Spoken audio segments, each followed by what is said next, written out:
back, baby. Yeah, back once again, man. I feel real good because the surround, like now, so Hey, the people, man, so we the in the people locker room. listening, so the people listening, they can't see it, can't see it. But for those that's out there in video land, in visual land, Yeah. Hey man, we got the new set popping, Yeah, man. We man. inside the Waterboyz locker room. Yeah, man. The water cooler. Yeah, Yes, the water I like cooler that. looks real official. Hey, you know we need a Gatorade cooler, man, like the orange ones. Man, how much you think they gonna pay us? Because if they ain't paying us, we don't need no Gatorade cooler. Yeah, we need a cooler then. We need a Waterboyz aid cooler or something like that. No Haterade. Yeah, no, we can't. Hey, I never tasted a Haterade a day in my life, my guy. I don't even know what it tastes like. I know, right? Yeah, probably tastes like you're sipping and drinking and eating on stones. I don't know what Haterade tastes like, but it's never been inside of my mouth. All right. Hey, so look, man, today we have a wonderful guest. Oh, you know, since we've been doing this, and it's funny because he just asked us how long we've been doing this. And as I started going down how long we've been doing this, I was just telling him how blessed we have been to have the caliber of guests that we've had to sit down with us, man. I'm talking about, man, Hall of Famers, you know what I mean, Ring of Honor players, you know what I'm saying, MVP, you know what I mean, people who won college championships, all that. All Super Bowl that. champ today. Hey, man, I'm finna keep on going. We've had Super Bowl champ. Our second Super Bowl champ that is set down with it. And it's funny because the first Super Bowl champ, they were in the same division that he played in. B-Mac. Old B-Mac. You know what I'm saying? Brian McFadden. You know what I'm saying? But today, one of Atlanta's own. Stand up. Yeah, definitely, man. And even though he made his mark in the NFL in other cities, the city of Atlanta is home for him. He know he wanted to be a Falcon. He know he wanted to be a Falcon. All right, hey, look, I ain't gonna lie. Look at the look on his face. He looking like mayhem. But look, give it up right now for Jamal Lewis, our guy. What's up? Jamal Lewis in the building, Doug. What's up, my guy? Man, nothing much, man. Glad to be here. Hey, man. Thank you for coming. Look, city of Atlanta, Doug High.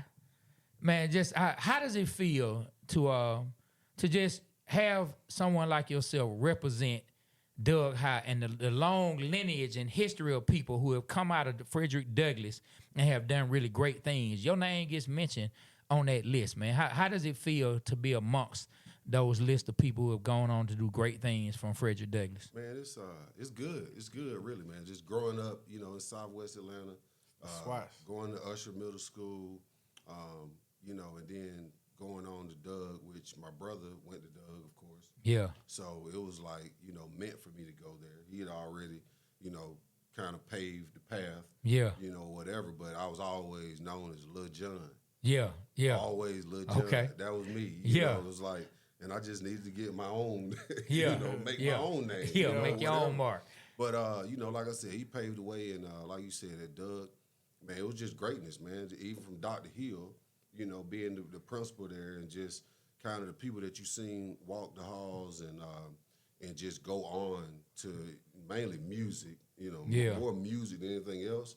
But at the same time, we just had a good heritage, man, and pedigree over there, man, and good coaches and competition and you know, pride about what we wanted to be and who we wanted to be. Even though we were in the inner city or whatever, we wanted to go out and show that, you know, we had talent. And that we could be great and that we can go to college and we can get scholarships and that ended up happening, you know, around, you know, the time that I was there, even though before it was a few. But then when I got there, it was, you know, guys like Overstreet and few guys, you know what I mean, that started getting looks. And then you start having D1 schools coming through or whatever. And we just started putting out that talent, man. And then year after year, it was like more and more people that was going to the pros or just like you say, pursuing their music careers and or breaking into that music career or whatever. And it's just, it feel good, man. It feel good. You represent all over the country. You know, when people ask me where I'm from Atlanta. I'm from Southwest Atlanta. Southwest Atlanta. And it just hold a name, and no matter what locker room I'm in or what city I'm in, you know, you get respect. You know, from, you know, Atlanta guy, we get respect. Yeah, so my wife went to Doug, and she is like, you guys really love your high school. Yeah. Like I've gone to a couple of the Mays and Doug games. I've gone to a couple of the alumni games when the alumni get together, whatever year it is, reunion. You guys love your high school. Was it the same kind of rivalry when you had Doug with Maze that she talks about now? I mean, we even joked on the mayor. When my son cracked the joke on the mayor, he came through, hollered at us, old Andre Dickens. Yeah. Shout out to the mayor. He sat down with us, man, and my son even cracked the joke on him about him going to Maze. Was it that tense of a rivalry? Not in a nasty kind of way, but just, hey, we Doug, y'all would not beat us. Maze going down every single time we play. Oh yeah. It was a big rivalry. I know it used to be nasty when my brother was there. Okay. You know, that was the late 80s, early 90s, whatever. But I think that kind of transferred over to the point where it was like every time you had a Doug Maze game, I don't care if it was basketball, football, whatever, it was a staple. People was going to show up. Yeah. Because you wasn't too far from each other, right? Yeah. So some people that lived in a certain district, they went over there or went to Doug or whatever, and we kind of divvied up the talent or whatever. You got to think about it. Even Little League, you had Ben Hill, or and then you had Adamsville, so guys played in the parks or whatever. It was like, what school you going to? Yeah. And I can remember, I was, because of Coach Davis, I was going to end up going to Maze. But then my dad was like, nah, you going to Doug because there's a new coach over there, this, that, and the other. And he saw something I didn't, and luckily I made that move. But it's like you said, people love Doug. The alumni is strong. We have a big picnic every year or whatever, where all years come back and show off who they are and who's got the best class and this, that, and the other. So it's a good school to be in. I'm happy we still exist and we're still there and we're still standing strong. Nice. Man, it look like you still got a couple plays up in you, man. You look like you in shape, man. Hey, man. How many quarters you got in you? Man, none. Man. Hey, look, it's just looks are deceiving. I just hey, man, the health, man. You got to keep your health, man. Yeah. And, I think after I retired, Does your brother train you? No, man. I don't need to train like that. Yeah. I don't need to train like that. And I know he gonna try to pull it out of me big time. So I rather keep our relationship as siblings. I got you. But nah, man, I just try to stay in shape, man, and try to eat right a little bit. After retiring, I put on a bunch of weight, and then you go through that whole phase of retirement and life after football. And he's like, I gotta get this stuff off. Yeah, man, I just had to get this thing off of me. Snoring and sleep apnea and all this stuff, and these dudes dying, heart disease and all that type of stuff. Man, you gotta take it serious, especially when you get older. Yeah. Now, my producer on me real hard, so I lost like 60 pounds, and I'm my sleep apnea is much better, but I still suffer from. I have a CPAP machine, but I ain't been using it a lot lately because I lost a lot of weight. Yeah, the more weight you lose, the more weight you lose, and you have to realize that, you start having to, get rid of some of these medications and some of the stuff. I got a bad asthma too, so it's like I needed to kick it in gear. And but luckily, man, it's been over the last 4 or 5 years. What little league you play for? Adamsville. Okay, I was Ben Hill Tiger. Yeah, we the best in the world, man. Nah. That was a rival. Yeah, Adamsville and Ben Hill. But see, y'all used to have players that were too old. Nah, they was out there cheating. No, they were out there 14, 15-year-old players, man. You had to get birth certificates. Neither one of them beat Kai Paul. Oh, man. Hey, we left Kai Paul. Beat him out, Hey, look. Kai Paul was sorry. Dude, you gonna let him talk about you like that? Now, Kai Paul did have, they were strong earlier on. But then I think Adamsville kind of took that, and then Ben Hill. But, man, you had to get them, you had to have somebody checking them damn birth certificates. Man. When they y'all out there with school counselors playing running back, man. That was Adamsville, bro. It's supposed to be the 100-pound. Y'all got 4-1-60. We used to play at Lakewood, man. Okay. Hey, man, nigga jumping out the car. They say jumping out the car. Pulling up the car. Put your helmet on. Hey, let me ask you something. Doug, you went to Doug. What did you remember Damien Pierre? The quarterback? Yeah, man, he had to hold the ball up. That man was raw, man. And I wish he would have, like, man, I forgot about him. He was five, bro. He was good, Yeah, man. man used to be like that. Yeah, man. Yeah, Right. He had a style, man. It was dope. He was around my brother's years, I think. Yeah.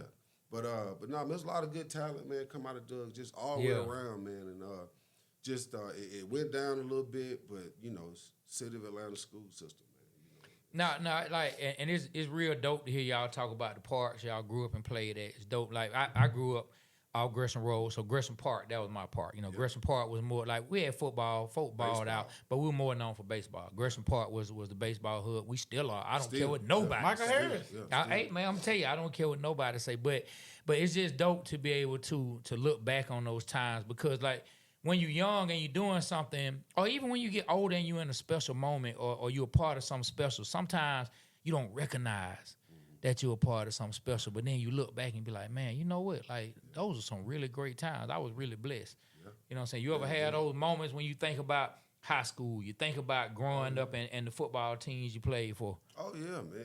Absolutely. It's special just, like playing at Adamsville, or, just the guys that came through there, basketball and football, right? Yeah. And just kind of moving on from just Adamsville Rec, to the Atlanta Vikings, which you had guys took that over, which was still Adamsville, and just the guys that come out of there, man, and, you just know when you was young, and, my dad dropped me off at Adamsville Park, and it was like, that was it, dropped me off to the point where he didn't have to take me no more. I walked, I walked to practice, but he was there to pick me up or whatever. But at the same time, it was just one of the things where, you talk about the games you had, some of the competition, some of the guys you still see, you still reminisce on games that, you lost, that, was in the playoffs and stuff like that.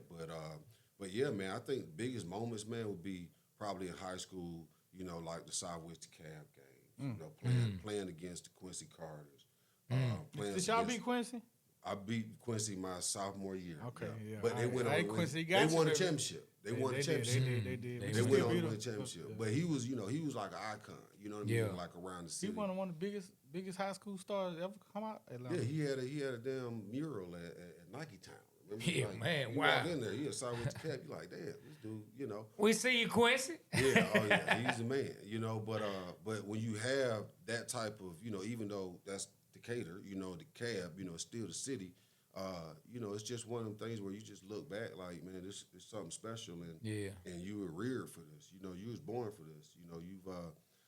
Even the guys that I played with that didn't make it. Yeah. I played with some guys in college that weren't better than some of the guys I played with in high school. Mm-hmm. Same way, college to the pros. Same way, but it's just it's special that you had guys that I played against that kind of really helped build me as a player.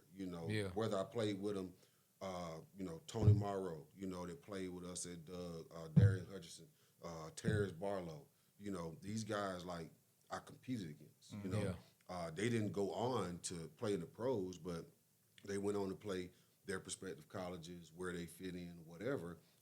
But at the same time, they built me, to who I became, going on to my career.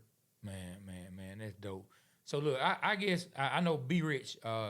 Anytime we have anybody on here who could have gone to the University of Georgia but went somewhere else. I'm in this man thought process. We've been doing this long enough. Tired enough. So I'll let you go ahead and ask the question because I know how you want to ask it. Why you didn't pick Georgia? Well, but Georgia didn't recruit me. Oh, it was Georgia's fault. Yeah, Georgia. Who was the coach at the time? Dunning was the coach. But they were tied in to Harrison?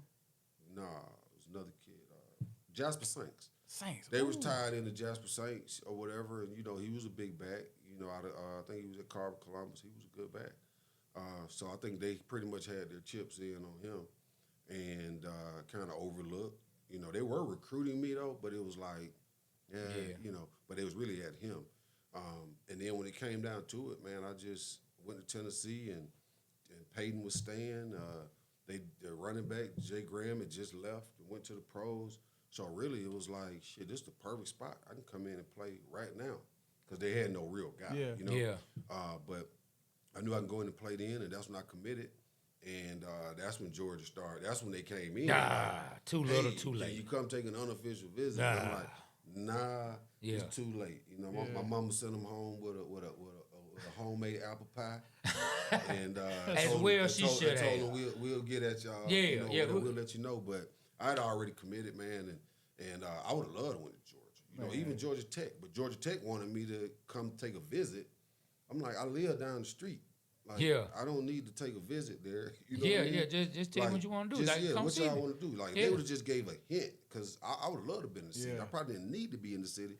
I probably didn't need to be in the city, thank God. But at the same time, I would have entertained going to Georgia. It was, you know, I'm a big Herschel Walker fan. Me too, man. You know, I'm a big Herschel Walker fan. I'm a big Georgia running backs fan, period. Running back you. Garrison, like all the dudes that went there, played, I followed them. I wanted to be that, but it was a business decision, man. Let me ask you something. Peyton Manning, how was it playing with him? Give us some stories about that. Man, Peyton was just a professional, you know, in college. You know, you drop the ball, you might not get that ball in the game. You know what I mean? Like, it was perfection every time, had to be right. If it didn't go right, you know, more than once or twice, then guess what? That play was out. But you know, he was the man. I used to call him the golden boy. You know what I mean? Because he was like a full-fledged professional. Yeah. You know, in college, and just his work ethic, and just the time he put in, you know, and everything else, and just the leadership. You know, he was a real leader, and we became good friends. You know, because I ended up starting, you know, as a freshman. And Freshman of the year, right? Yeah. I ended up starting, and you know, he basically helped pave that way for me to start, because he knew what I was capable of. He liked the way I ran the ball. He was just making sure that we had protections, you know, could protect him. Yeah. You know, that was one thing he told me. You know, if you want to play, you're going to have to protect me. and he came He said that? Yeah. And he told me, he said, man, you got to, you know, if you want to play, these are the things that you're going to have to do. And it was basic protections, you know. But little did they know that we ran the same protections in high school. Wow. So my high school coach, you know, he brought in a college, you know, offense, right? Okay. That's crazy. So we ran a lot of these protections. So I already knew it, but I just know, I don't think that they was very comfortable. But he told me, he said, you know, if you can learn these protections by the fourth game of the season, you'll be starting. You know, if you really want to. Yeah. And I'm like, cool. I'm just sitting back waiting. You know. So what game did you end up starting? Fourth game of the season. Wow. But you know, but he kind of, I think he knew that, because we played Florida around the third game of the season. Okay. So I think he kind of felt that they wasn't going to let me start before the Florida game. Gotcha. But I ended up getting in the Florida game because the running backs was fumbling and they wasn't having a good day, and then they put me in, and I just took off. Yeah, that's what you're I supposed to took do. off, and they wished that I would play the first half of the game. Yeah, what you do for the rest of that game? Do you remember? Man, I don't remember. I was out there fighting. Man, listen, I was just running. Yeah, just running. I was just running. Yeah. And that was it. Like, I'm in, like, they calling my number. Yeah. I done ate a big pregame meal. Yeah. Wasn't expecting to be doing that. Hey, man, I was happy to get the pregame meal. You know, spaghetti, filet. We got all this. I'm like, shit. I'm eating. I'm like, I ain't gonna get no burn, really. So I can put on a few. And they're like, Jamal, get in there. He's like, oh, shit. Hey, but you were running and you got no protections, though. I was running, dog. I was running.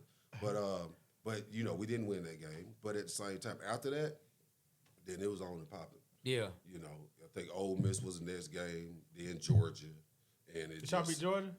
Yeah, we beat Georgia. I had 230 in that game. Oh, were you trying to run it up? I was really trying to. Yeah. I was really trying to, but at the same time, it was just, you know, hey, man, look, we're going against the home team. Exactly, we was man. in Tennessee. You're supposed to recruit me, man. Yeah, they're supposed to recruit me. I didn't let them know. But it was good. That was a good day, and then that kind of just set the stage, man, for my college career, really, you know. But Peyton, man, he was very influential. Taught me how to work, you know. I think I told the story before about a coach that told me that, hey, look, you know, watch number 16 tomorrow in practice, and then you'll see what I need from you. Yeah. And he was just like 100 every single play. So I took that, and just every day after that, even going through the pros, I outworked. I just outworked everybody. That's how you supposed to. In practice or whatever, no matter what it was, I just outworked everybody. You know? Yeah. So that's kind of how I really was able to accomplish 1,000 yards a season in the pros and be able to do what I did in college. Yeah. Last thing about Peyton Manning, I've been noticing like he doing a lot of commercials now, and I see like a humor side of him. Was he like that too? Oh, yeah. Okay. Oh, okay. he was crazy, man. He was a prankster. You know what I'm saying? Like he was a prankster. He was the one that was gonna, be always trying to prank somebody or doing something crazy. So, yeah, he's one of us, man. Even though his parents were, his dad was who he was or whatever, but he was just an average, regular dude. You know what I mean? And still the same way, man. Still the same way. But you know how it is. So like when you say like how business like he was and how it was almost like he was already prepared, like how a professional prepared. People can have that perception and think that maybe they're different than how they are off the field. But just because he demands perfection on the field, same as you. You say you took that work ethic and moved forward. I'm sure people may have had different perceptions of you along the way. Thinking it's just all serious all the time. Yeah. It's just, man. Look, it's a business. At one point, and when I was younger, I didn't really see it that way. It was like shit. I'm, having a good time, living a great life. Yeah. But then you realize, when the politics move into the game, and you get a little older, whatever, and now the money, you either making not enough money and you mad. Or you're making too much money and the organization mad. Yeah. So it's kind of like, how do you stay in the middle, and it's kind of hard if you just constantly excelling, and then it takes the fun out of it, out of the sport, the Adamsville out of it, this Doug saw with the Cavs, the stuff that was pure out of it, because I just ran the ball because it was like, man, it was an outlet, you know what I mean? It was an outlet, from growing up in Adamsville, seeing the things that you saw. Parents making ends meet, and stuff like that. So to me, that was like an outlet. It was like just go and just beat somebody's head in, and have a good time doing it.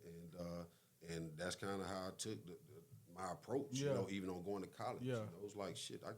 I can actually go do this. Yeah. And I can remember my coach, Coach Miles, who's over at Carver right now. Mm-hmm. He took me 10th grade. He took me to a LSU game. Mm-hmm. That was my first college football game. Okay. And it was LSU against, I don't know who it was, but the stadium was just crazy. They had a real tiger on the sideline in a cage. And they were poking him. This is back, you do that then. Yeah. But they were poking him and, doing all this. And I'm like, man. And when we left, I told him, I said, Coach, I want to, this is what I want to do. Yeah. And then he said, if you want to do it, you got to put the work in. Yeah. And ever since then, I was just like, shit, I want to go play college football, All right, so playing SEC football, right? When was the first thought that you say, I want to go to the NFL? Was it in high school or was it in for Tennessee? When that thought, and then what you was thinking, like, I can do this. People come at you. Explain that process. Well, I think that when I first got to college, it's always another level, right? Everything's about another level. So, you may go to the next level and you're going to start off at the bottom, right? You just got to work your way up. And I think that, like in high school, I worked my way up, right? And had to earn it. In college, I didn't know how good I was going to be. All I knew is that I had a free education. That was the biggest Your thing. mom was happy when she... I'm like, I got a free education. I'm good. I done got out the hood, and I'm about to get me an education. No matter whether I'm good or not. In football, I was like, I'm straight anyway, right? And that's kind of how I approached it, right? And it was kind of one of the things where it was good because I didn't really, as far as football, man, it was like I said, it was just one of them. It was like my mom always says, a means to the end. So guess what? I got a free education. I got a scholarship. They can't take that away from me, whether I'm good or bad. You got it. It's mine now. So, but when I got there and I went through training camp, and I'm like, okay, training camp is good, cool, whatever. Going up against Al Wilson, Leonard Little, Torrey Noel, like great defense, right?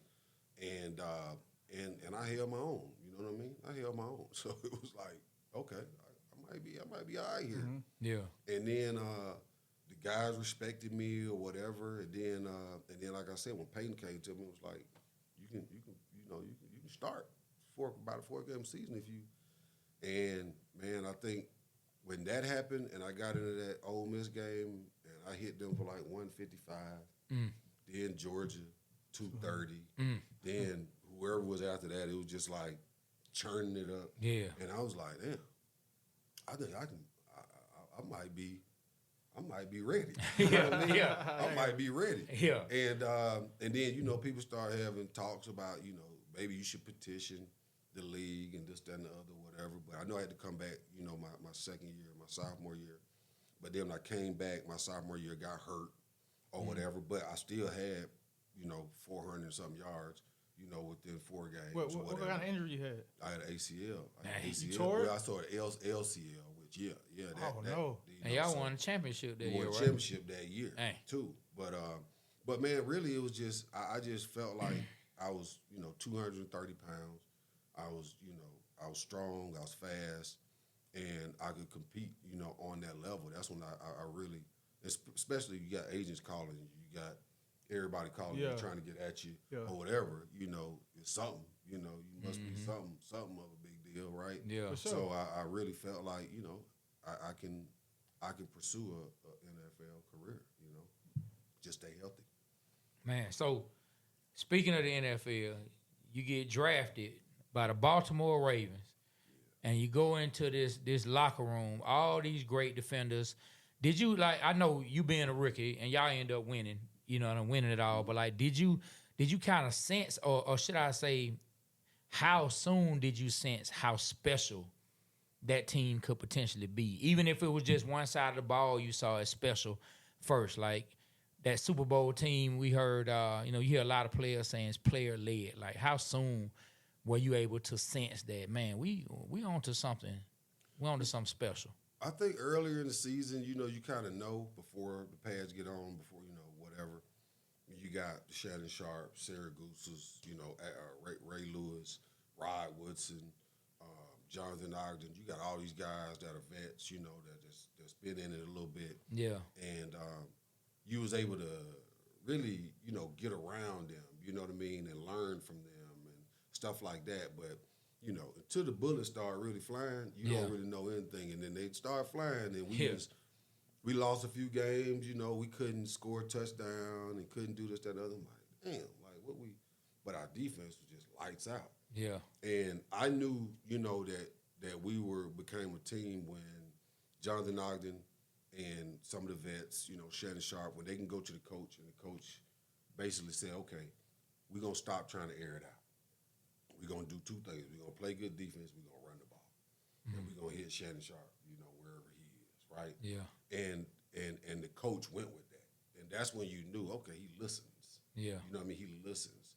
So now you got a coach that listens to the players, and, you know, you got all these you know, it's kind of like he was a player's coach. Yeah. You know what I mean, too. He was a player's coach. So he was one of them guys that, you know, just do your job. Yeah. Do your job and be responsible. Be an adult. You know what I mean? If you want to be a kid, I'm going to treat you like a kid. I'm going to do, you know, bed checks and all this type of stuff. He didn't do none of that. And when we got there and it was like Ray and those guys, they ran the team. Yeah. You know, if you had an issue, you go talk to them. I'm going to Ray and them. You know what I mean? Like, you know, and if there was an issue with you, you know, you're going to get one of them going to come to you, you know, like, yo, what's up, man? What's going on? You know, you all right? You know, just that and the other, whatever. So when we had that, that's when I kind of knew, you know, and things kind of turned when we changed quarterbacks, you know, against the Redskins. We changed quarterbacks. Trent Dilfer got in there. And when he got in, it was like, okay, we can go. Who was the quarterback before him? Tony Banks. Oh, wow, I remember him. Yes, Tony Banks. He was what, number 8 or something like that? Yeah. I think he came from the Rams. Okay. Or something like that. But he was, you know, big arm quarterback. But when Trent got in the game, it was like, hey, boys, let's go win this game. Yeah, things changed. You know what I mean? Let's go do Yeah, it. you kind of felt the sense that things were changing. And then things kind of went. And then we got a little momentum, you know. And then I remember me, Ray, Shannon, and Corey Ayers. We used to go hang out. Yeah. You know, every Thursday night. Yeah. And I was the rookie hanging out with them. Hanging out with the vets. Paying for all the limos and everything. And you paying for all the limos. I'm paying for all the limos. And just, I'm like, damn, that's why they got me in. You know what I'm saying? I'm the last one to get dropped off. You know what I mean? You the last one getting dropped off. Nah, Then you what? gotta got pay. the bill. Yeah. That's funny. So I used to be the last one getting dropped off. I got the bill, but at the same time, with that, we kind of built a little unity where offense, defense, you know, I could go over on the offense and kind of just that energy, you know what I'm saying, kind of spread or whatever. And then we just knew it, man. I remember sitting there with Ray one night, and he was like, they can't beat us. They can't beat us. They can't beat us. They can't beat us. Super Bowl. You know what? Wow. Hey, man. You know what? I doing that Super Bowl. I was a pharmaceutical rep, and I used to go up and down the state, and I used to call in, and I predicted that you would have 100 yards, man. I was like, so that whole Super Bowl, I told him he going. What you had, like 101? Oh, in what? In the Super Bowl? Yeah, it was like 101, 102. Yeah, I remember, bro. I ain't even looked it up, but I just remember you hit it, and and back then, like 100 yards, then that was hard. It was hard to get, but they was Jamal Lewis gonna go 200, 150. He hit 100. Yeah, he hit 100. But New York had a good defense too. Yeah, they had a real good defense. But you know, in the NFC, they hadn't seen what we were bringing. Yeah, you know what I mean. They hadn't seen that, and it was just like a total different imbalance. Why you ain't bring the ring, NFC man? NFC to the AFC. Man, my mom, she had. I want to see the ring. I ain't seen the ring. Have you seen? Hey man, she seen one when I went to the Super Bowl in Houston. I seen them. Well, I tell you what, the ones we got, it don't look nothing like what they got now. Say they done upgraded now. Man, they got. Hey, listen, they done upgraded. They too big. You can't wear them. Yeah. But yeah, man, it's just shit, man. It was a good time, good run, good team. From winning a championship in college to winning the championship in the pros, it's like you know what a real team looks like, a championship team. Yeah. And I've been on a bunch of them that weren't, and you see all of the things that come with it. You know what I mean? So. All right. Let me take you back to draft day, right? Draft night of your draft. Tell me how that felt. Tell us what round you was taking in, and tell us what running backs if there were any that were taken before you, and you was like, I'm gonna do better than him. Nah, there was no running back. I was the first running back taken at the 5th pick. But it was a bunch of defensive guys. LeVar Arrington. Who was the first number one player? pick? Chris Samuels was the lineman out of Penn State. I can't remember. I think he was at Alabama. Okay. But he was a lineman, and then LeVar Arrington was out of Penn State, and then number 3 was might have been a quarterback or something. I think. And then number 4 was Peter Ward, and then I went to the Ravens. But I kind of felt like I was going to the Ravens, but didn't really know. But they played a good game of not hinting that they were. But it was a lot of running backs. You know, I think in that round we had myself, Thomas Jones went 7. I think Sean Alexander went like 18. Another good player. And then Ron Dane went like 10. So you had 3 or 4 running backs. Man, that was a good year for running backs. Yeah. It was a real good year for running backs. That was a good year for running backs. Round. So it was like, it was just, the NFL was built off that at the time. What did the Falcons pick that draft? It was later on? Were you hoping that the Falcons ever contacted you to work out for them? Man, I ain't want to be at home, man. Yes, you did, man. I ain't want to be at home. I would have loved to play for the Falcons, though. I did try later on. After, you know, like not after, but later on in my career, I did try to get here. I'm trying to think. Didn't the Falcons make a trade or something the year before that? The reason why I don't even think we had did we have a first round pick that year? Can you look that up? I don't even think they had a first round. Yeah, I don't think. I think we had made a trade the year before. I can't remember who got drafted by them. Yeah, I can't remember. But I think we made some kind of trade. I think we made some kind of year before. That was that 99, 2000? Yeah. 2000 draft. Yeah. I think I don't know why I think we didn't have a first round that year. I could be wrong, but look, I want to why he's looking that up. So what was it like practicing against that tough defense? So the thing is, man, I didn't know like who none of these dudes was. I didn't watch football. Yeah. I wasn't. You just did you. I just played football. So I didn't know Ray Lewis. I didn't know. I knew Shannon because I worked out with him.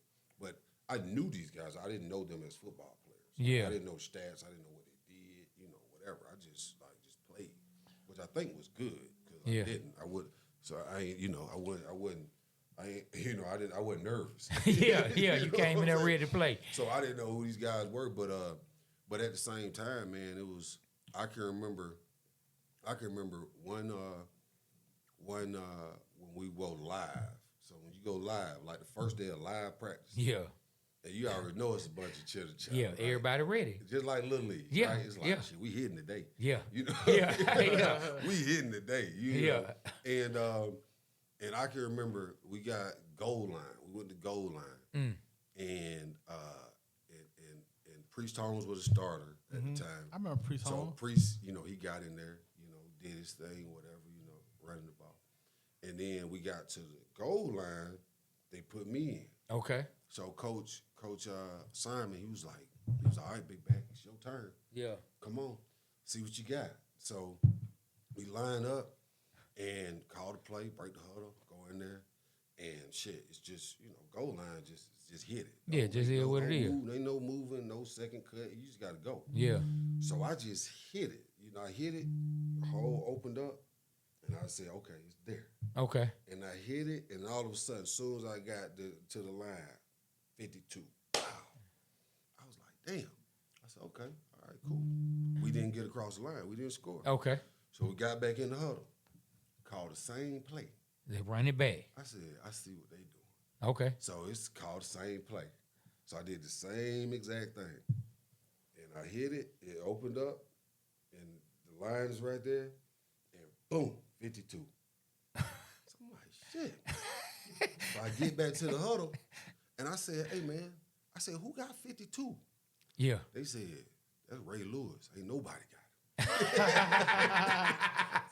I said, all right, well, shit, that's what it is. And they lined up, called the same play again. I never crossed the line, though, I can tell you that. But I brought it. Yeah. I brought it, and I didn't let up or whatever. But fast forward, right, to the next year. Okay. Fast forward to the next year, another young running back come in. Okay. Right? Yeah. They do the same thing. Yeah. And I told him, I said, hey, look, I said, don't dance. I said, just hit it. Yeah, hurry up and hit it. Just hit it. Because he coming. They 52 coming. Man, this boy, man, he went in there, tried to dance. Got like lit some bumblebees was on Boy. him, right? And that thing, you know, he shook. Oh, now he don't want to get back in there. Man, he was out of there in about 2 weeks. Wow, He wow. was 4th round pick. Man. He was out of there. Next 2 weeks, he was gone. He wasn't built to last, but AFC North, man, you got to be ready for it, man. But practicing against them dudes, they was always talking. It was always energy. It was always competition. And it was always in good, you know. So when we lined up, you know, they already knew when we was playing certain people, they like, man, they watching us. Yeah. You know, at least the running game. They watching us. And then I never sat down, you know. Yeah. When I was on, I used to always stand on each side and watch. Because you know something special about to happen. Man, somebody about to get man, little. These boys about to eat. Man, And they been talking all week about the running back, Man, they you know, ready. and this, that, and the other. I'm like, man, they about to eat, man. These dudes do not know what they're about to. They don't know what they about to face. They already done got faked out by the dance. They do the dance, faking out, and they think, oh, he ain't about to do nothing. He come out there, it's a whole different beast. You ain't never seen that in person? Oh man, it's just throw you off. Oh, it's crazy. Especially the other team coming in there. Yeah. They be watching. They be looking. I ain't thought about that. They be on man. the sideline. Cause the whole stadium got to be We like, be like, yeah, we got them now. Yeah. We got Say them now. when they paying too much attention, Hey, it's over. when he come out there and that Nelly drop, hey man, and he got there, it's on. Yeah. It's Hey, so on. I pulled up the draft, man. Some pretty interesting people, man. Number 1 was Courtney Brown, defensive end. Courtney Brown. Yeah, then He was at Penn State. yeah, he was at Penn Because State. him and LeVar was yeah, together. yeah. Okay. So And then you had Samuels was next. then you had LeVar Arrington at 2. Okay. Then Samuels was 3rd, out of Alabama, as you said. Then Peter Ward, receiver. Then yourself, Jamal Lewis out of Tennessee. Then after that, you had Corey Simon. You had Thomas Jones. And then you had the infamous Plaxico Burress. Yeah. And then you had a Hall of Famer, man, Brian Urlacher. Yep. Okay. Yep. Brian Yep. was cool. I remember Brian, yep. John Abraham was that draft. He was? Yeah, defensive end, New York Jets. And All Sean right Elliott. then, hey. Yeah, yeah. Bubba Franks, Julian Peterson, Man, Delta O'Neal, Sebastian Janikowski, kicker, Sean Alexander. There were some good people in there. Sean Alexander was a beast, man. It was a lot. Yeah, man. the Falcons had selected in the 2nd round, and they selected the guard Travis Claridge. So they didn't Yeah, have a you first didn't have round. a first round pick. Yeah, Yeah, they you didn't have a remember first. They didn't have a first. I can't remember what trade happened, But yeah, we didn't have a first round. I that think year. real because Falcon fan, me man. and somebody. So look. When the Ravens ended up getting you, and we sitting there watching you ball out, we were like, man, the Falcons had a first round pick. Maybe they could have got the hometown kid, man. What was going on? You know what I mean? Matter of fact, hold on. They had a running back. The pick that they picked Jamal Lewis with was Atlanta Falcons pick. Yeah, I know. From Atlanta. Yeah, I know. Oh, they traded it. Look. Yeah. That's right. They Yeah. did So trade that's the part that I forgot to add. But yeah, I remember. But that's why I kept saying we thought we could get. But they didn't we need could a have running had back. him. They didn't need a running back. Now, but Y'all so had we had the other Jamal. No, Yeah, you did. Warren Yeah. Dunn and Yeah, Jamal. Warren Now Dunn. we had Jamal Anderson at the time. Yeah, Jamal. Okay. Yeah, because he remember he had just torn his You know knee what? up. Yeah, he he had just did. torn his knee up the year 'Cause, before. Because yeah. we went to the Super Bowl '98. Yeah. Then he came back, tore his knee up, and then the year after We that they needed get him. And him. We Jamal, needed Jamal, man. You was there. We had the pick, man. We would have We picked would have you. sold some tickets. We would have made it happen. yeah, but we ended up with Vic. Got Vic. We end up with Vic. Got Vic. Ooh, I love it. Ooh, that would have been crazy. Man, boy, I would love to see you and Vic together. Oh, that would have been beautiful. Man, so look, but before we leave off number 52, because like whenever I hear him talk, or I've seen him do interviews, the way you talked about Peyton and he approached everything from a professional standpoint, how was Ray Lewis in that same kind of way as far as just being just a professional, the studying, the taking it, just everything? How was Ray Lewis? Man, me and Ray was together every day. Honestly, every day we was always together. But he always watched film and studied. And it was always, every day it was, who the opponent was and where's the advantages, where's the disadvantages, where's the strengths, where's the weaknesses, what are they going to do? He would anticipate stuff before it even happened. You know what I mean? Yeah. Like, so he was studied enough to know what the tendencies were of his opponents, especially the running backs. Yeah. Running backs, quarterbacks, that was his thing.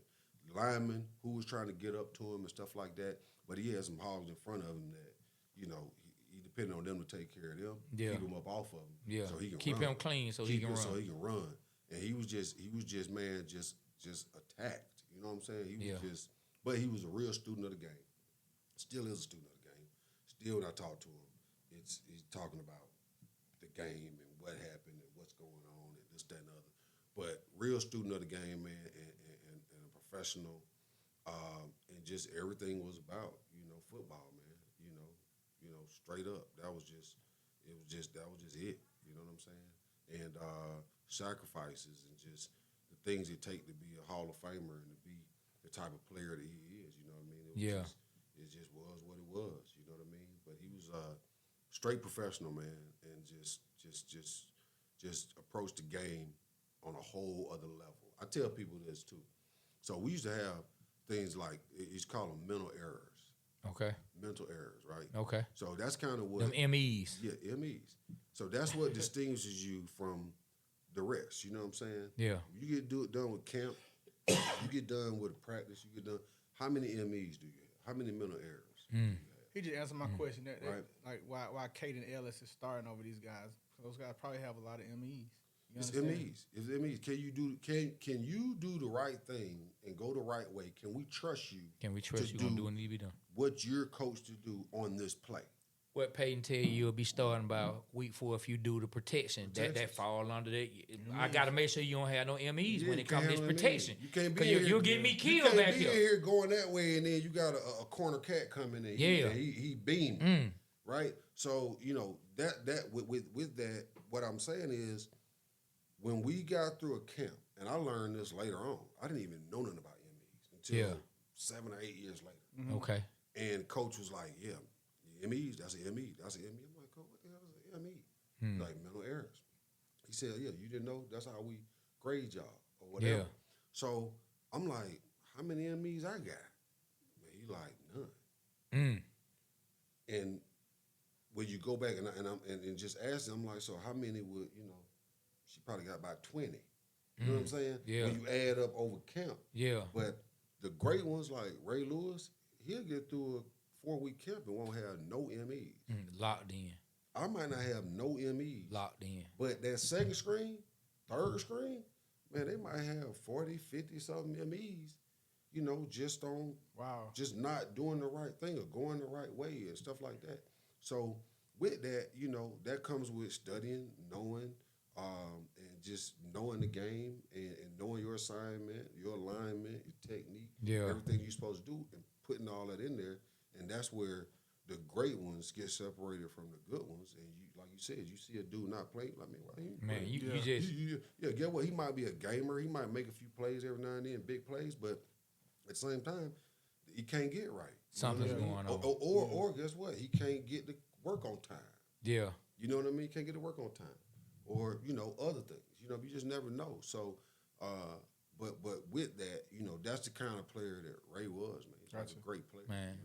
So let me ask you this, man. I ask all the players or people that come on. I wanna do a 2-part question. All right. So your Mount Rushmore. I want you to give me your Mount Rushmore of NFL running backs, and then I want you to come back and do the Mount Rushmore of Atlanta Falcon running backs. Is that cool? Yeah, I can try. All right. So let's do NFL. NFL? Yeah. Walter Payton. Ooh, he was sweet. Walter Payton, Barry Sanders, Eric Dickerson. Eric Dickerson. You're not gonna say yourself? I ain't gonna even put myself in that. I ain't I gonna love put myself that, in that. I love that. Damn, it's one more. For the Chiefs, running back. Well, I played for the Chiefs. I'm trying to think. I know, of course, your old teammate went over there and balled out. No. I would say your old teammate went over there and but preached. anyway, Walter Payton, Barry Sanders, and Eric Dixon. Eric Dixon. And where's for the Oilers? Earl Campbell. Earl Campbell. See, I used to watch. So you got to break it That's all I down, used man. to You got watch. to break I it used to down. You got to break it down. what? You got to say Walter Payton. Okay, That's tell us why. Walter Payton, why is he on Walter here? Payton, he put his foot in the ground, get downhill, wouldn't stop, relentless, hard worker, good person. And you know what I mean, he's just a warrior. He was a workhorse. He ran the ball hard, exactly. Eric Dixon, graceful runner, knew how to get to the outside. He ran a little high, but at the same time he was a big back. But I like this. He's a graceful runner. He was slippery. He could move in and out of tackles and stuff like that, which everybody can't do. Yeah. Barry Sanders, just unique, man. Just unique. Made something happen out of nothing. Wasn't complaining about his offensive line, this, that, and the other. You know what I mean? Just made it work. You know what I mean? And that's why I say ain't no bad lineman. Yeah. Ain't no bad lineman. If you're a running back, you got to make them good. Yeah. And if you know somebody ain't good, get what? You got to know how to work him. You got to work him. I like that. Earl Campbell, just bruiser, pioneer, ran the ball hard, same thing. Ran the ball hard, ran behind his pads, and basically, man, put his foot in the ground, ran north and south. Everybody that I just mentioned ran north and south. Gotcha. Mm-hmm. Nowadays, these cats don't run north and south. They're looking for the sideline, and they don't understand how to run the football. Like there's an art to this. It ain't just running the football. Yeah. And if you look at a lot of guys now, they just running the football. Yeah. There's no method to the madness. All right. You know what I'm saying? But anyway. All right. Atlanta Falcons. Yeah, Mount Rushmore for Atlanta Falcons. Let's see if you got a little Falcons, man, I don't know nobody, but yeah, he like, Jamal man, I ain't pay attention to Anderson. that. He's from Atlanta. Jamal Anderson. Jamal Anderson. All right. Why you say Jamal Anderson? He was just he was a big back man, and he could run outside. He could run the outside. And when I say run outside zone, you got outside, you got middle. You know what I mean? One time I watched Jamal play the Vikings, and he ran to the outside, and Randall was on him. Man, he got in Randall middle of the chest and just stiffed arm on him, and Randall just went on his back, bro. I was like, damn, Jamal got Randall. I ain't never seen nobody got that. He was strong. He had a low center of gravity, man. But he could hit it. He wasn't that fast to me, but at the same time, he knew how to run on that turf. He knew how to get downhill. I help you out though. I help you out. So Gerald Riggs, number 42. He was back in the 80s. I know him because I know his son, but I don't really know. Ward Dunn. Ward Dunn, yeah. Ward Dunn would probably be number one. I'm going to tell you who my number one is. This is my favorite running back all time. You probably ain't never heard of him. But number 31, William Andrews. You don't know about William Andrews. But you gotta think about what he said. He said, "I played football. I didn't really watch football." Yeah, he did. Yeah, I didn't watch football. Man, do me a favor. If you ever get a chance, go on YouTube and type in William William Andrews. He was a highlights. beast though, Jamal. watch it. He was a beast. William Andrews, Yeah. I think he was before his time. He was a big back. He could catch the ball. They were playing him at fullback and running back. How long did he last? He had a couple knee injuries, and of course So he back didn't last then long. they didn't bounce back as fast. But when he played, it's a video out there that, man, when I tell you he lit Running Lot up. Oh yeah. Running Lot came up to tackle him. I'm Bounced talking right about off he of lit Running Lot up and I kept gotta going. look him up. You William enjoy Andrews. that. I mean, I don't enjoy a lot of highlights on running backs. He was a good one, man, for sure. Yeah. So look, I know some of the things I want to ask you about to get to yourself. How was it getting that single game rushing record at the time? I think it was it like 295, Yeah. 295. How was Man, that? it was good. It was it was like an accomplishment that I had already set out for. Because when I saw Corey Dillon get 274, Same division at that. against Denver, I think it was my rookie year or my second year. But I saw him do that, and I said, man, that can be done. Yeah, I can get that. yeah, It just take 2 or 3 big runs early. Right? yeah. Okay. I'm glad you And- planned it out. That's what's up. And I was like, man, you get 2 big runs early, you can do this, you Yeah. know. And I can remember that game, and then all off season, me and my trainer, we was just training for 2,000 yards, 2,000 yards, 2,000 yards, 2,000 yards, and that was just setting the mark high, right? Yeah, Not expecting to go get it, but we were setting the mark, Yeah. right?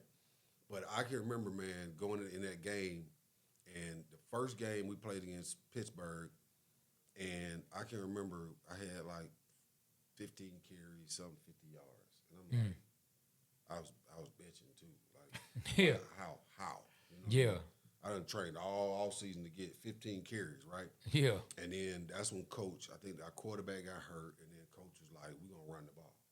You know, he called me in the office, he said, we're gonna give you the ball 25, 30 times. and you like, we back. I'm like, bring it. Yeah. Bring it.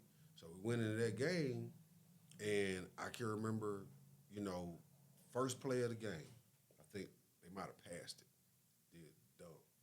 Second play, they ran it, and I think I took it for like 80-something. They were that big play you been And that in. was the big play. Yeah. How that felt? and How then- that felt, man? Oh, it was sweet. It Were you was tired? Sweet. Nah, I was geeked up. So, but at the same time, came out of there, and then by halftime, I remember going in for halftime, and Jonathan Ogden was like, "Hey, we should just go for the record." And I was like, "How many we got?" He's like, "We at 180." And I'm like, 180 at halftime? Yeah. Yeah. I said, "Well, look, it's on y'all." Yeah. That was nice of him, man. He corralled the troops, but see, you need somebody like him, like I said, the vet. Yeah. He gonna go to Matt Kavanaugh, I was coordinator. He gonna say, "We gonna get them this Let's record," get him the record. and he gonna tell them, "We gonna get him this record," and he dialed it up, and they were dialing it up, and it was just one of them things, man, where like you always watch Jordan, you watch these cats, in the zone, Yeah. and they just can't miss. So you felt like you were in the zone. You could feel it at that time. I couldn't miss. Yeah. It was just I couldn't miss. Yeah. Man. It was like How many touchdowns you had? about like I think three, something like that. That was a fantasy killer right there. Yeah, boy. it was just like just all day. It was just Yeah. running. But Yeah.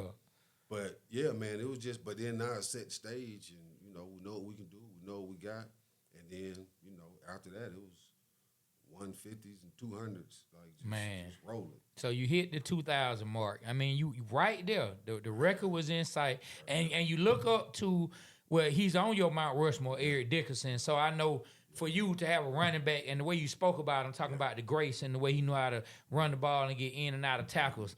Like, man, how was it coming into that last game?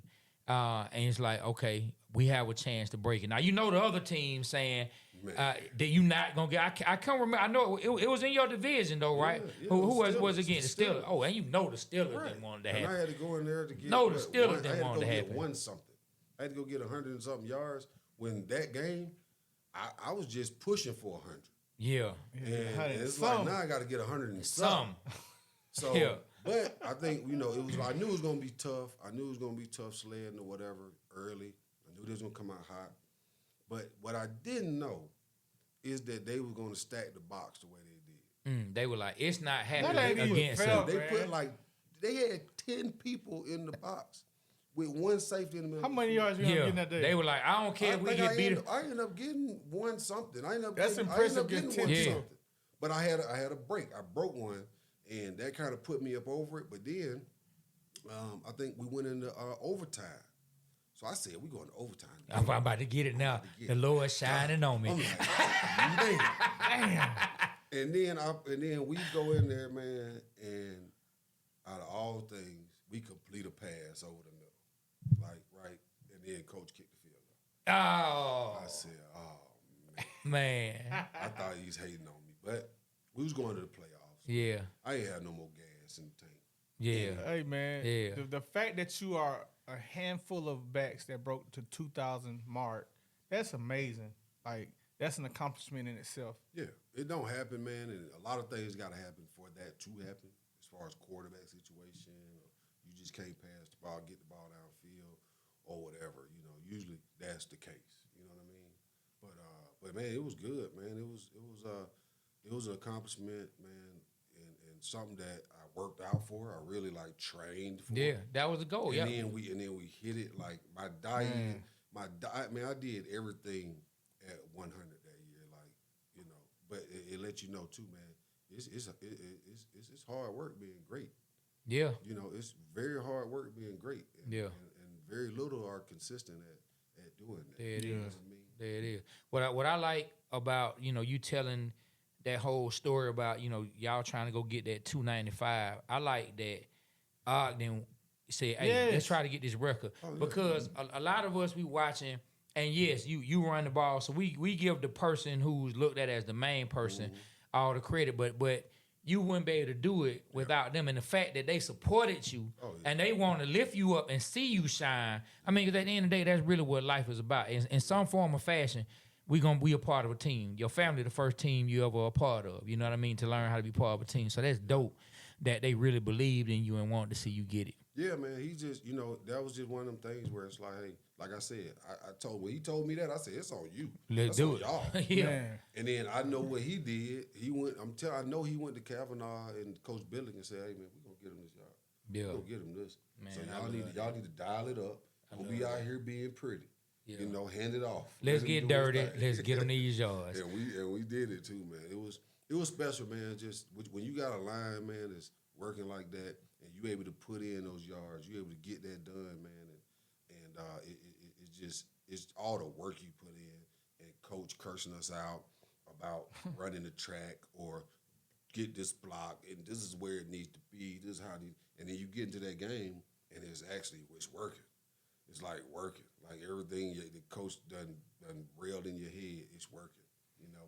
So Man, we right here at the end getting ready to wrap up. And B may have another question, but it's something that I want to ask before he asks this. Because just as a football fan, I love the rivalry early on between the Ravens and the Tennessee Titans. I loved it, man. How was that? Like, please tell me, because I've never spoken to anyone on either one of the teams to give me a firsthand account on how that rivalry was. Because looking at it on NFL films or the highlights, man, it looks like it was intense. I didn't know. Yeah. I didn't know. You know what I mean? I didn't know because I'm just stepping in, you know, whatever. And I'm like, you know, early game, I wasn't starting to start, you know, the season anyway.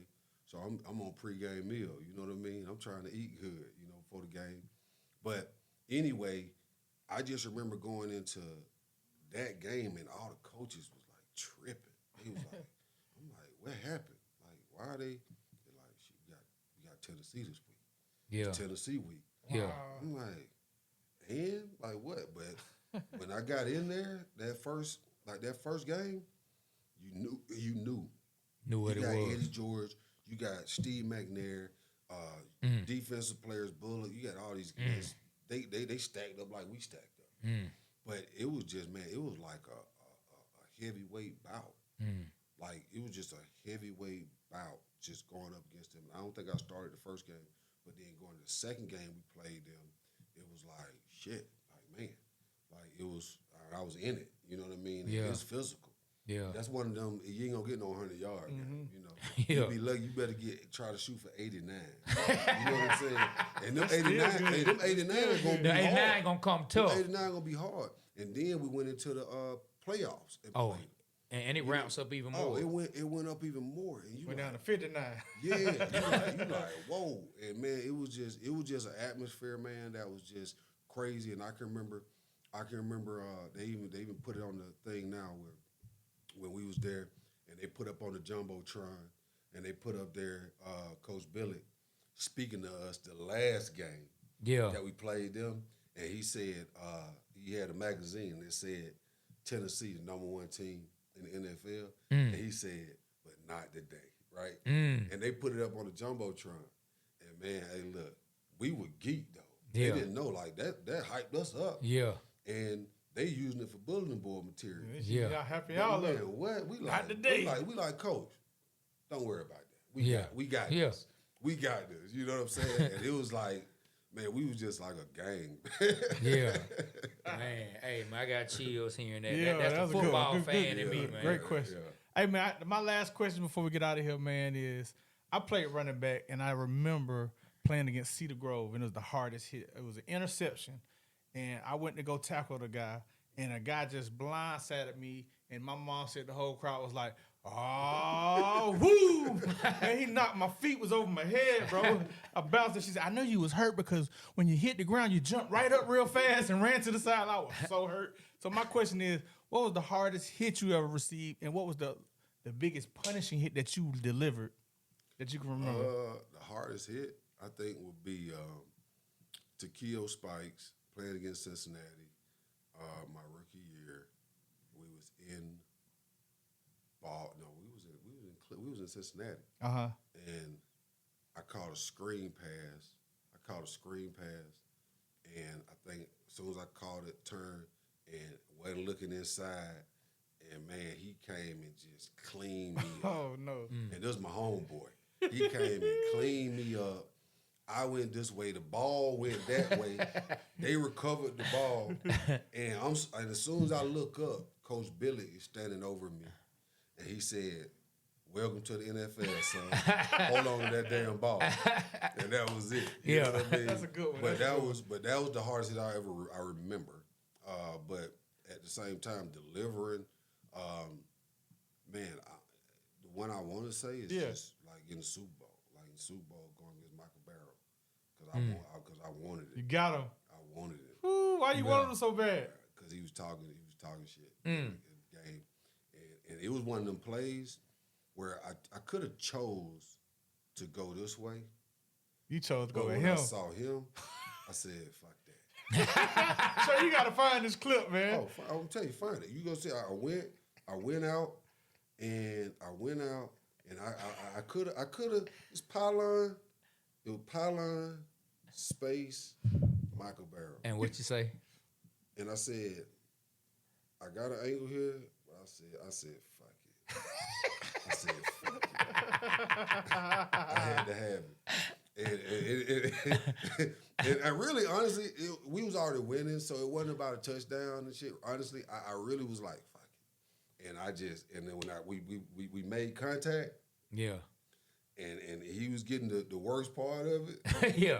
And then I think somebody came to help him. I think Armstead, somebody came over to help him. By that time, I was in the end zone. Yeah. But I would say that was. I gotta watch that. I'm gonna go watch that one, man. You got hopefully Trey can find it, and we're gonna clip this. It was my touchdown. It's my only touchdown in the Super Bowl. Okay, gotcha. Yeah. Man, well, look, we appreciate you coming through, my brother. Man. Thank Hey, you so look, much. man, It was worth the wait, man. Yeah, thank you so much for coming through, believing in us. And like his brother John, I used to work out in his workout class, man. His Shout out brother, to man, John. awesome dude, man, awesome dude. Well, look, we appreciate you coming through, rocking with us in the water. Like you our first guest since we put up the new set. Oh, yeah? Put up the Yeah, set, yeah. man. You our first guest since we with the new set. Yeah, man, I gotta get y'all a jersey or something. Yes, Man, do that. please. Do that. I like this. Do that. Hey, look, once you come through the water cooler, you family from that point Get you on. a Doug High jersey. And Hey, we went to the Doug. We went to just take up some space. We went to the Doug Mays game this year, man. Doug whooped their ass. They whooped them. Yeah, man. Yeah. Seem like they trying to figure out the quarterback position, which one of the young men they really want to go with, who they can believe in the most. But once they got their footing, they went ahead and pulled off with the game. They put it on them. I want to say they beat them by 3-4 touchdowns. Yeah, we got to get it, but what we got to really win is playoff time. Yeah. When we leave outside of the perimeter. Go ahead and take it in. Right. Yeah. That's where we got to get better as a whole. Okay. In the APS and Hey. inner sports. Hey, well, look. Hey, well, behalf of everybody out there, we always tell y'all the Waterboyz Show, we represent Atlanta because Atlanta represents hold Hey, look, us. though, What's look, up? man, What? We got the Hawks man, on. look, man, I got the I Hawks. said. But hold on, we Hey, gotta give a yes, shout out sir. to our sponsors, Trey. Okay, we waited all the way to the Yeah, end. man. Let's go ahead. You done waited all the way to Man, the shout end. out to Hungry AF, man. Shout out to that's Big so Back good. Cajun Kitchen, man. Shout out to the Flame, man. You gotta say what the flame is. The 'cause Blue only Flame, people man. from Where Atlanta know what the the shoe flame. models, man. If you ever want to go see some good shoe models, go to the Blue Flame. Okay, hey man, well that's what it is, man. Well, Atlanta, this what you do. Go to the Blue Flame after you leave up out of there. Ride on over to Hungry AF, get you some of them Trey Young or them big Hefe wings. But then after that, go on over to Big Back Cajun Kitchen, get you some of that catfish and that shrimp. You know what I mean? Oh, or get some of that Mardi Gras pasta, man. They got that time, man. It is awesome. awesome. Some of that boy, it's like bourbon season on it. Hey man, it is on point. There's some You know paper what I'm saying? napkins. Hey man, I'm trying to tell you, like, hey, you gonna see the plate, then the plate gonna disappear. You won't even know where it went.